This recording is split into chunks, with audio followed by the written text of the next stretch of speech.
Good afternoon all of you. तो आज हम डिस्कस करने वाले हैं एक बहुत ही ज्यादा very important topic, that is the human cell. Human cell जिसको हम बोलते हैं यूनिट ऑफ लाइफ के नाम से भी जो हम इसको जानते हैं, यूनिट ऑफ लाइफ। एंड ये एक ऐसी इकाई है जो कि हमारे जीवन के लिए बहुत ही ज्यादा महत्वपूर्ण इकाई है, और इसके बारे में हमें जानना बहुत ही ज्यादा जरूरी होता है कि सेल्स जो होती हैं वो होती क्या है, किस तरीके से काम करती हैं, क्या किस तरीके से रिप्रोड्यूस होती है, किस तरीके से ग्रोथ करती हैं, किस तरीके से डेवलपमेंट करती हैं। तो पर्टिकुलरली हमें ये जानना बहुत ही ज्यादा जरूरी है। तो बात करने वाले हैं हम सेल्स। तो सेल जो होती है हमारी बॉडी की सबसे छोटी इकाई होती है। काफी सारी सेल्स मिलकर क्या करती हैं, एक टिश्यू का फॉर्मेशन करती हैं, और काफी सारे टिश्यूज मिलकर क्या करते हैं, एक ऑर्गन बनाते हैं, और काफी सारे ऑर्गन मिलकर क्या करते हैं, एक ऑर्गन सिस्टम को क्रिएट करते हैं,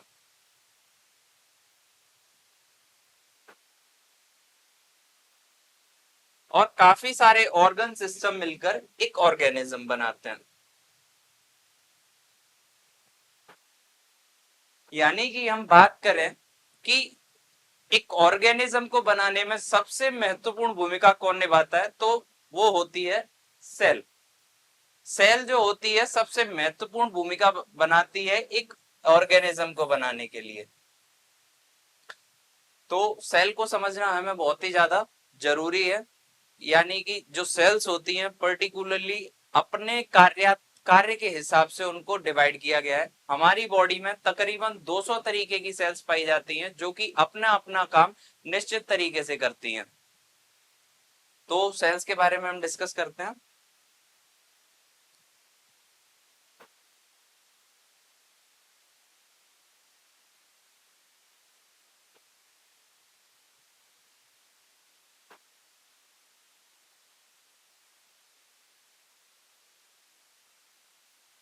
ओके, तो सेल्स हमने पढ़ी, जैसा कि सेल सबसे ज्यादा smallest structure and functional unit है अपनी बॉडी की। तो इसको पढ़ने से पहले हम थोड़ा सा इसके हिस्टोरिकल बैकग्राउंड के बारे में बात करते हैं। यानी कि सबसे जो पहले सेल्स है उसकी हिस्ट्री क्या है, किसने इसको डिस्कवर किया, किस तरीके से इसको डिस्कवर किया।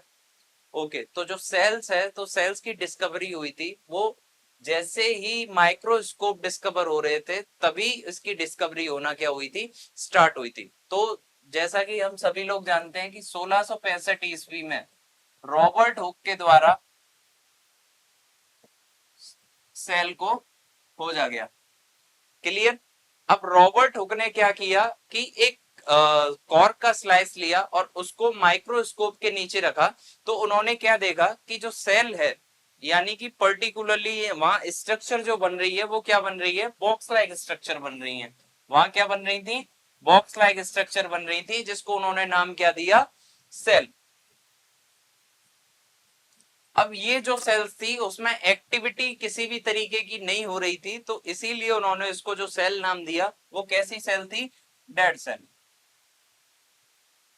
देन फिर क्या हुआ कि 1674 ईस्वी में 1674 में एक और साइंटिस्ट है जिनका नाम जो है वो क्या था, एंटोनी वेन, एंटोनी वेन ल्यूवेनहोक। एक और साइंटिस्ट है एंटोनी वेन ल्यूवेनहुक। इन्होंने भी क्या किया, पर्टिकुलरली एक सैंपल लिया और उसमें देखा कि ये जो सेल है वो किस तरीके से काम कर रही है, क्या इसमें वो है।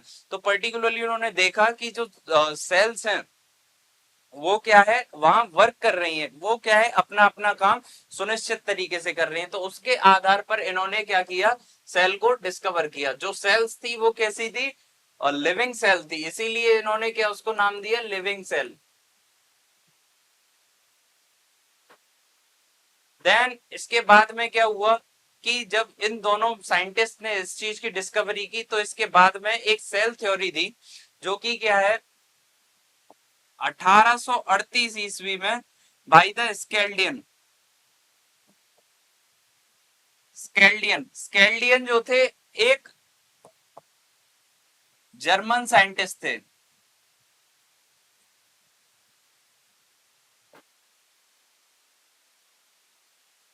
ये क्या थे, एक जर्मन साइंटिस्ट थे। नेक्स्ट 1839 में एक और वैज्ञानिक आए जिनका नाम था श्वान, जो कि क्या थे, एक जूलॉजिस्ट थे, जूलॉजिस्ट। अब क्या हुआ, स्केल्डियन और शिवान इन दोनों ने मिलकर क्या किया, पर्टिकुलरली एक सेल पर डिस्कवर किया और इन्होंने बताया कि जो एक सेल होती है वो उसी के द्वारा ये जितना भी उसका ऑर्गेनिज्म बनता है तो वो सेल के द्वारा ही बना है।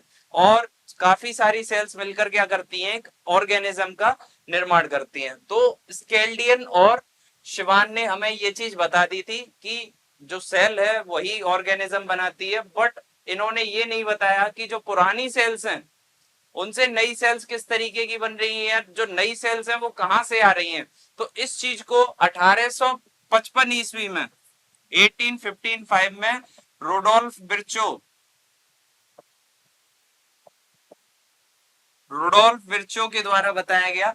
इसीलिए इनको मॉडर्न थ्योरी जो होती है सेल की, मॉडर्न थ्योरी के रूप में इसको जाना जाता है। रुडोल्फ विर्चो को इन्होंने बताया कि जो सेल्स थी वह, जो सेल्स का फॉर्मेशन हो रहा है वो पुरानी सेल से ही मिलकर बन रहा है। इसीलिए इन्होंने एक वर्ड बोला था जिसका नाम जो है ओमिनिस सेलुला ई सेलुला, यानी कि जितनी भी नई सेल्स बन रही हैं वो सेल्स क्या हो रही हैं, पुरानी सेल से ही मिलकर बन रही हैं। तो ये कुछ था हिस्टोरिकल बैकग्राउंड सेल्स के बारे में, जिससे जानने से हमें थोड़ी सी सेल के बारे में पता चला कि सेल्स जो होती हैं वो क्या होती हैं, किस तरीके से ये जो पुरानी सेल्स से नई सेल्स बनती हैं। ठीक है, तो नेक्स्ट अपन बात करने वाले हैं टाइप्स ऑफ सेल्स के बारे में।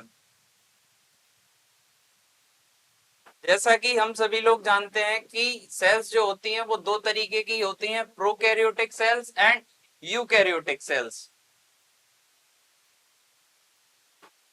दोनों के बारे में हम एक एक करके डिस्कस करेंगे कि प्रोकैरियोटिक सेल्स जो होती हैं वो क्या होती हैं, क्या क्या फंक्शंस होते हैं, क्या क्या प्रॉपर्टीज होती हैं उनकी।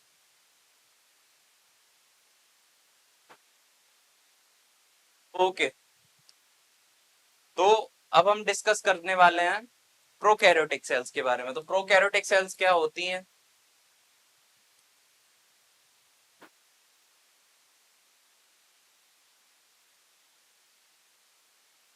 प्रोकैरियोटिक सेल्स, प्रोकैरियोटिक वर्ड जो है वो दो वर्ड से मिलकर बना हुआ है, जिसमें पहला जो वर्ड है that is pro and second जो वर्ड है कैरियन। जिसमें प्रो का जो मीन्स है, प्रो यहाँ स्टैंड करता है प्रिमिटिव के लिए या ओल्ड के लिए, एंड कैरियन यहाँ स्टैंड करता है न्यूक्लियस के लिए।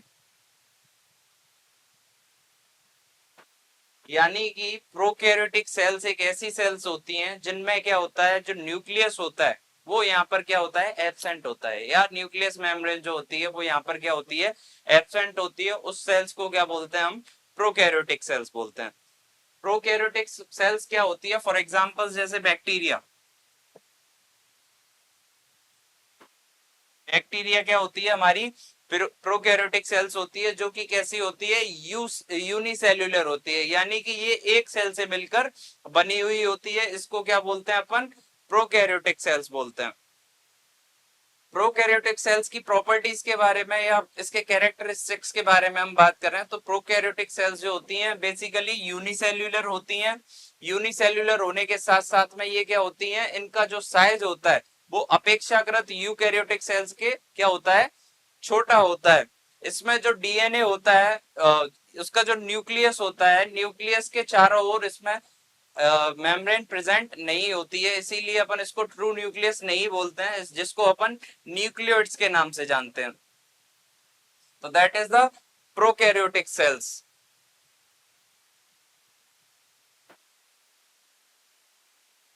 अगर हम इसकी स्ट्रक्चर की बात करें तो प्रोकैरियोटिक सेल्स जो होती हैं इनके अंदर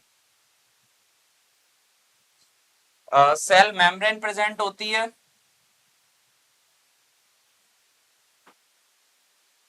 सेल मेम्ब्रेन प्रेजेंट होती है। न्यूक्लियेट्स प्रेजेंट होते हैं, सेल वॉल प्रेजेंट होती है, एंड इनकी स्ट्रक्चर बहुत ही ज्यादा स्मॉल होती है। अगर हम साइज की बात करें तो 1 to 10 माइक्रोमीटर, यानी कि हम जो है इनको नग्न आंखों से नहीं देख सकते हैं। इनको देखने के लिए क्या है, हमें माइक्रोस्कोप की आवश्यकता पड़ती है। तो that is the eukaryotic cell.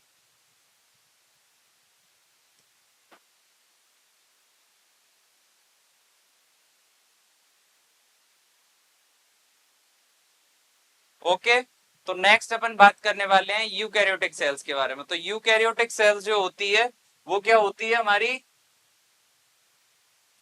Eukaryotic cells को हम वेल डेवलप्ड सेल्स के नाम से भी जानते हैं। यूकैरियोटिक शब्द जो है वो ग्रीक भाषा के वर्ड से लिया गया है। इसको भी हमने टू टाइप से डिवाइड किया गया है, जिसमें एक शब्द जो है वो क्यू यू है और दूसरा शब्द जो है वो कैरियन है। जिसमें यू का मीन्स क्या होता है, न्यू या ट्रू, एंड कैरियन जो है स्टैंड करता है न्यूक्लियस के लिए। यानी कि एक ऐसी सेल जिसमें क्या होता है, ट्रू न्यूक्लियस प्रेजेंट होता है या न्यूक्लियस मेम्ब्रेन प्रेजेंट होती है, उस सेल्स को क्या बोलते हैं हम, यूकैरियोटिक सेल्स बोलते हैं। यूकैरियोटिक सेल्स यूनिसेल्युलर भी हो सकती हैं और मल्टी सेल्युलर भी हो सकती हैं। जैसे कि हम अगर बात करें ह्यूमन की, तो ह्यूमन क्या है, यूकैरियोटिक सेल से मिलकर बना हुआ होता है। एक मल्टी सेल्युलर ऑर्गेनिज्म होता है जिसमें की क्या होती है, काफी सारी यूकैरियोटिक सेल्स क्या होती हैं, डिफरेंट टाइप की यूकैरियोटिक सेल्स क्या होती हैं, प्रेजेंट होती हैं। तो यही अगर हम बात करें इसकी जनरल स्ट्रक्चर के बारे में, तो बेसिकली इसके अंदर क्या क्या स्ट्रक्चर प्रेजेंट होती है। अगर हम बात करें, that is human cell, that is eukaryotic cells. अगर हम बात करें इसकी स्ट्रक्चर की, तो सबसे पहले हम इसमें देखते हैं कि क्या पाया जाता है, इसमें लाइसोसोम। इसमें क्या पाया जाता है, लाइसोसोम। लाइसोसोम क्या होता है, जिसको हम सुसाइडल बैग के नाम से भी जानते हैं। ये जो होता है डाइजेस्टिव एंजाइम्स को कैरी करता है, जो कि क्या करता है, जितने भी हार्मफुल पैथोजेंस होते हैं उनको उनको खत्म करने का काम करता है। ठीक है, हम इसको सुसाइडल बैग इसलिए भी बोलते हैं बिकॉज ऑफ, क्योंकि जिस सेल में ये रहता है, अगर ये थैली फट जाती है तो पर्टिकुलरली ये उसी सेल को क्या कर देती है, डाइजेस्ट कर देती है। इसीलिए अपन इसको क्या बोलते हैं, सुसाइडल बैग के नाम से भी जानते हैं। नेक्स्ट अपन बात करें माइट्रोकॉन्ड्रिया। तो माइट्रोकॉन्ड्रिया क्या होता है, माइट्रोकॉन्ड्रिया को हम power house of the cell के नाम से भी जानते हैं बिकॉज ऑफ, क्योंकि हर सेल को, हर ऑर्गेनिज्म को वर्क करने के लिए एनर्जी की रिक्वायरमेंट होती है। उस एनर्जी को जो फुलफिल करता है वो क्या होता है, माइट्रोकॉन्ड्रिया करता है। नेक्स्ट अपन बात करें तो राइबोसोम। तो राइबोसोम क्या काम करते हैं, ये हमारे बॉडी में प्रोटीन को सिंथेसिस करने का काम करते हैं। उस सेल में क्या करते हैं, ये प्रोटीन को सिंथेसिस करने का काम करते हैं। नेक्स्ट अपन बात करने वाले हैं साइटोप्लाज्म। तो साइटोप्लाज्म क्या होती है, एक जेली लाइक स्ट्रक्चर होती है जो कि क्या करती है, साइटोसोल को कैरी रखती है, साइटोसोल को कैरी रखती है। नेक्स्ट ये क्या करती है, हमारे जितने भी साइटोस्केलेटल्स होते हैं, साइटोस्केलेटल को भी ये क्या रखती है, कैरी रखती है। नेक्स्ट अपन अगर बात करें तो हमारी जितनी भी ऑर्गेनेलीज होती हैं उनको भी क्या रखती है, ये कैरी करती है। ठीक है, तो that is the cytoplasm. Next अपन बात करने वाले हैं smooth endoplasmic reticulum and rough endoplasmic reticulum. तो ये जो होते हैं ये बेसिकली क्या करते हैं, प्रोटीन को सिंथेसिस करने का काम करते हैं। ये जो काम क्या करते हैं, प्रोटीन का सिंथेसिस करने का काम करते हैं। एंडोप्लाज्मिक रेटिकुलम क्या होते हैं, राइबोसोम के साथ में क्या होते हैं, जुड़ जाते हैं, जिसके कारण क्या होती है, एंडो प्रोटीन की सिंथेसिस होना स्टार्ट हो जाती है। नेक्स्ट अपन बात करने वाले हैं न्यूक्लियस। न्यूक्लियस क्या होता है, न्यूक्लियस एक ऐसी स्ट्रक्चर होती है जो कि सेल के मिडिल में पाई जाती है, जो कि उस सेल्स को पर्टिकुलर उसकी एक्टिविटी को क्या रखती है, मेंटेन रखती है। नेक्स्ट अपन बात करें सेल मेम्ब्रेन। तो it is outer layer of cell, जो कि क्या कर जो कि क्या होती है, सेमी परमिएबल होती है। यानी कि किस कंपोनेंट को सेल के अंदर जाना है और किस कंपोनेंट को बाहर आना है, यानी कि पर्टिकुलरली उसकी इंटरनल एक्टिविटी को मेंटेन रखती है सेल वॉल। नेक्स्ट अपन बात करें गोल्जी अपैरेटस। तो गोल्जी अपैरेटस क्या करता है, उस प्रोटीन को पैक कराता है और उसको क्या करता है, ट्रांसपोर्ट करने का काम करता है।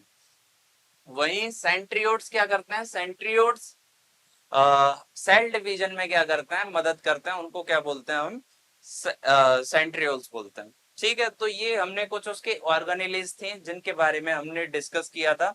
नेक्स्ट अपन अब बात करने वाले हैं कि फंक्शंस क्या क्या होता है, जो सेल्स होती है हमारी वो किस तरीके से फंक्शन करती है। सेल्स जो होती है हमारी वो किस तरीके से यहाँ पर क्या करती है, फंक्शन करती है। हम सेल के फंक्शंस के बारे में बात करने वाले थे कि सेल क्या क्या फंक्शन करती है। तो बात करें सबसे पहले कि that is the structural unit of our body.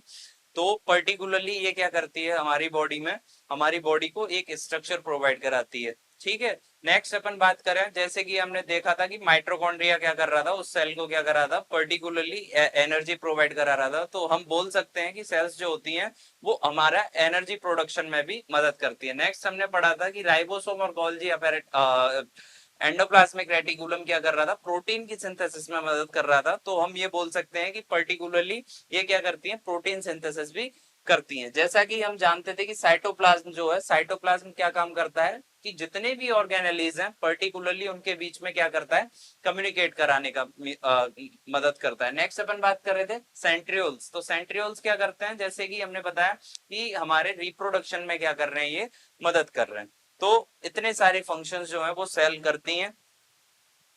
Clear. Next अपन बात करने वाले हैं कि जो सेल्स जो होती हैं वो किस तरीके से विभाजित होती हैं या किस तरीके से ग्रोथ करती हैं, किस तरीके से अपना डेवलपमेंट करती हैं। तो सेल को डिवाइड करने के लिए एक प्रोसेस होती है, सेल डिवीजन। सेल डिवीजन जो होती है it is a biological process, जो कि हमारी बॉडी में जैविक प्रोसेस होती है, जो कि हमारी बॉडी में होती है, जिसमें कि सेल्स क्या होती हैं, एक से दूसरी सेल्स में कन्वर्ट होती हैं। यानी कि जो एक सेल है वो आगे जाके क्या होती है, दो सेल में, तीन सेल में क्या होती है, डिवाइड हो जाती है। उसको क्या बोलते हैं, सेल डिवीजन। अगर हम सेल डिवीजन की बात करें तो बेसिकली हम सेल को टू टाइप से डिवाइड करते हैं, जिसमें पहला जो टाइप होता है वो माइटोसिस होता है, एंड सेकंड जो टाइप होता है दैट इज मियोसिस। जिसमें माइटोसिस अगर हम बात करें तो माइटोसिस में क्या होता है, ये हमारी सोमेटिक सेल्स में होती है। माइटोसिस में एक ऐसी प्रोसेस है जिसमें एक सेल खुद ही आगे जाके क्या होती है, दो डॉटर सेल्स में क्या होती है, कन्वर्ट होती है। उस प्रोसेस को हम किस नाम से जानते हैं, माइटोसिस के नाम से जानते हैं।